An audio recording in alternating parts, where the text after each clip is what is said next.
जी आप चूंकि खुद भी मुस्लिम है, मुझे बताइए कि ये देश में क्या इस्लाम खतरे में आ गया या ऐसे नेताओं की सियासत खतरे में आ गई जब प्रधानमंत्री नरेंद्र मोदी की सियासत मुस्लिम लोगों ने देखी? क्योंकि आप खुद भी ये बात मानती हैं कि पीएम नरेंद्र मोदी को मुस्लिम तबका भी एक्सेप्ट करता है।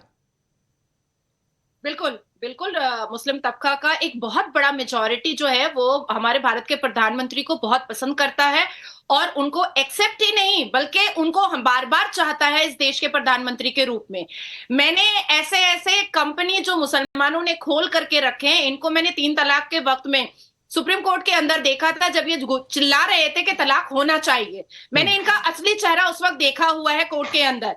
देखिए, इनका अस्तित्व खतरे में है और जमाल साहब ने बिल्कुल सही कहा है। इनको अब फितरा, ज़कात और चंदा से बाहर निकल करके इनको नौकरी करनी पड़ेगी, इनको नौकरी के लिए लाइन लगाना पड़ेगा, इनको शिक्षा हासिल करना पड़ेगा, क्योंकि अब देश का मुसलमान नहीं। किस तरीके के शब्द इस्तेमाल कर रहे हैं आप एक कम्युनिटी के लिए, ये बताइए। फितरा चंदा का क्या मतलब है? अरे भाई क्या मतलब है इससे? क्या तुम इस तरीके के देश के अंदर? सुन लीजिए, इस्लाम के खिलाफ कभी भी बात मत कीजिए। ना नाजिया जी, इस्लाम के खिलाफ बात मत कीजिए। और आप एक मुस्लिम कमेटी को जिस तरीके से टारगेट कर रही है, मेरी बहन सुन लीजिए, आप महिला है, सम्मान करते हैं हम आप लोगों का, लेकिन अगर आप कम्युनिटी, अगर मुस्लिम कम्युनिटी को इस तरीके से टारगेट करेंगे तो हाजी नाजिम बिल्कुल बर्दाश्त।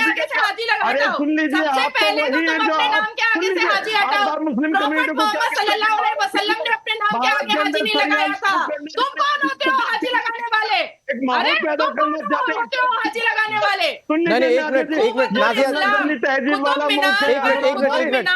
नजीम खान साहब, नजीम खान जी एक मिनट, नजीम जी एक मिनट, नाजिया जी वो अपने नाम के आगे क्या लिख रहे हैं और क्या नहीं लिख रहे हैं, सोशल टिप्पणी प्लीज मत कीजिए। नाजिया जी आप मुस्लिम धर्म की बात कर सकती हैं, आप सरकार के लिहाज पर बात कर सकती हैं, लेकिन प्लीज व्यक्तिगत टिप्पणी से बचिए। ये मुझे इस्लाम सिखा रहे हैं तो नहीं वो लेकिन वो अपने नाम के साथ क्या इस्तेमाल कर रही है, अधिकार उनके पास है। अल्लाह ने इन्हें नहीं सुना तो इसलिए पढ़ा रही है। ठीक है, और मैं कह रहा हूं कि इस्लाम की टिप्पणी या किसी भी धर्म पर टिप्पणी, नाजिया जी प्लीज आप खुद समझदार हैं। आपको हिदायत दे। नजीम खान साहब एक मिनट सुन तो लीजिए, कह रही है Nazia ji, please Nazia Alai Khan please complete कीजिए। दिल्ली में कुतुब मीनार है, कुव्वतुल इस्लाम, और कई ऐसी किताबें हैं जो हमारे इस्लाम के हिसाब से आती हैं, जो हमारे हदीस के हिसाब से आती हैं। तो कुव्वतुल इस्लाम कुतुब मीनार पर 27 मंदिरों के बारे में तो अरबी में साफ सुथरे से लिखा हुआ है कि 27 मंदिरें तोड़ी गई थी। फिर हम इतिहास पे चले आते हैं तो हिस्ट्री में भी लिखा हुआ है कि औरंगजेब ने तकरीबन 30,000 से ऊपर मंदिरों को तोड़ करके गुम्बद बैठाया था और मस्जिदें बनाई थी। और ज्ञानवापी जो वर्ड होता है ना, वो संस्कृत वर्ड होता है, वो कभी भी हमारे कुरान में, हदीस में, शरिया में कहीं पर नहीं है। इसलिए इन लोगों के पास कोई जवाब नहीं है। एएसआई के सर्वे का जो रिपोर्ट आया है 839 पेजेस का, उसको गलत ठीक है करने के लिए इनके पास कोई लेकिन नाजिया जी मैं चाहूंगा कि आप अपनी बातों को सिर्फ 10 सेकंड्स में कंक्लूड करें कि यहां पर जब सबका साथ सबका विकास वाली सरकार चल रही है तो सिर्फ क्या 2024 के लिहाज से अपना वोट बैंक साधने के लिए कुछ लोग इस तरह से नैरेटिव गढ़ रहे हैं? 10 सेकंड। बिल्कुल, एकदम कंप्लीटली सिर्फ अपनी टीआरपी के लिए, अपनी पॉपुलैरिटी के लिए, अपनी पब्लिसिटी के लिए असदुद्दीन अवैसी ये सारे भड़काऊ भाषण दे रहे हैं। उनको भी पता है, क्योंकि वो खुद पेशे से बैरिस्टर है, उनके पास डिग्री है, उनको भी पता है कि वो नहीं जीत सकते कोर्ट में। ठीक है, ये 2024 के लिए अगर चुनाव लड़ना होगा नजीम खान साहब, तो क्या आप देश में दंगा करवाएंगे क्या ये कह के? क्योंकि नाजिया भी मुस्लिम धर्म से ही है, उनको वो चीजें कहीं नहीं लगती जिस चीज को आप इंडोर्स कर रहे हैं या जिसके साथ आप मुस्लिमों के बीच में अपने आप को मजबूत करने की कोशिश कर रहे हैं। अनुराग भाई देखिए, आपने बहुत बड़ी बात कह दी थी कि जैसे चुनाव आ रहा है तो आपने क्या कहते, दंगा भड़काने वाली बात आपने कह दी कि हम दंगा भड़काने वाले। नहीं नजीम, हो सकता है नजीम खान जी आपको हो सकता है गलत इंटरप्रिटेशन हुआ। मैं कह रहा हूं कि दंगा भड़काने की कोशिश इसलिए क्योंकि आप लोग बांटने की कोशिश कर रहे हैं, आप डर बैठा रहे हैं कि आपकी हर मस्जिद चली जाएगी, आपने डर बैठा रहे हैं साहब। अनुराग भाई सुन लीजिए, आपने हाजी नाजिम पे और असद भाई पे तो आपने इल्जाम लगा दिया कि दंगा भड़काने वाली बात करते। अब ये बताइए वो कौन लोग हैं जो ये कहते हैं कि घर के अंदर हथियार तेज करवा कर रखवा लीजिए? और देखिए, हमारे मुल्क के वजीर आज़म ने तो खुद कहा कि कपड़ों से पहचान होती है, तो देख लीजिए। और वो कौन है, सुन लीजिए अनुराग भाई, वो कौन थे जो ये बात कहते थे कि देश के गद्दारों को गोली मारो, सालों को आए दिन ऐसे कोई ना कोई बयान देश के अंदर आते हैं, लेकिन देश के गद्दार तो आतंकवादी है। मैंने तो शुरुआत करिए। नहीं, मैं कह रहा हूँ गद्दार तो वो लोग हैं जो आतंकवादियों को पनाह देते हैं। गद्दार तो वो हैं जो अफजल खान जैसे लोग यहाँ पर आकर के आतंकवादियों को पनाह देते हैं।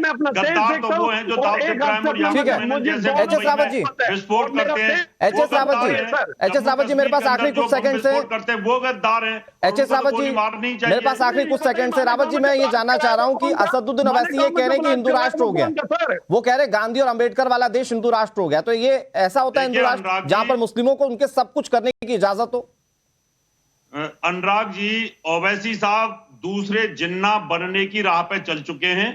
सरकार को बहुत जल्दी एक्शन लेना होगा, इन पे लगाम लगानी पड़ेगी, नहीं तो धीरे धीरे जो ये मुसलमानों को गुमराह करेंगे और युवा मुसलमानों को गुमराह करने की कोशिश कर रहे हैं, उससे देश टूटने के कगार पे चला जाएगा। सरकार को तुरंत इनको आजीवन जेल में डाल देना चाहिए, नहीं तो दोबारा से ये बोलेंगे हमें बंटवारा दे दो, हमारे यहाँ पर इतने विधायक हमारे यहाँ पर इतने पार्लियामेंट के लोग हैं, इसलिए तुरंत कार्रवाई करने की जरूरत है, तुरंत इनको जेल में डालने की जरूरत है। और इनके जो अरे नसीम खान साहब, आप बोल तो लेने दीजिए, सिर्फ बोलते ही रहेंगे क्या? तुलना जिन्नत से कर दिया भाई, इस तरीके का देश के अंदर आप माहौल जिन्ना की भाषा बोलता है ओवैसी, जिन्ना की भाषा, ये देश संविधान से चलेगा, चाहता है वो बार-बार युवाओं को बोलता है कि तुम्हें दर्द नहीं होता तुम्हारी। नसीम जी मुझे आपकी आवाज अगर गिरवानी पड़ जाएगी, मुझे खुद ठीक नहीं लगेगा ये। तुम्हारी मस्जिदों को लूटा जा रहा है। अरे तुम्हारी मस्जिदें कहां से मक्का मदीना से लेके आए थे क्या? ये सारी मस्जिदें जो बनाई है, तो आपने मंदिर को तोड़ तोड़ के बना रखा है पूरा की पूरा। तो देश में आग लगाने की कोशिश ओवैसी कर रहा है, उनको रोकना चाहिए और जो आप लोग सपोर्ट कर रहे हैं आप लोगों को भी जेल में डाल देना चाहिए। मैं तो मोदी सरकार, योगी सरकार से यही कहना चाहूंगा, क्योंकि ये आप लोग मुसलमानों को भड़का करके एक दंगा फसाद कराने की कोशिश कर रहे हैं। ठीक है रावत सर, देश का मुस्लिम, देश का पढ़ा लिखा वोटर सब कुछ देख रहा है और वो सारी चीजों को देखने के बाद ही यह तय करेगा कि उसको वोट किसको देना है। इनके नैरेटिव गढ़ने से शायद कुछ ना हो।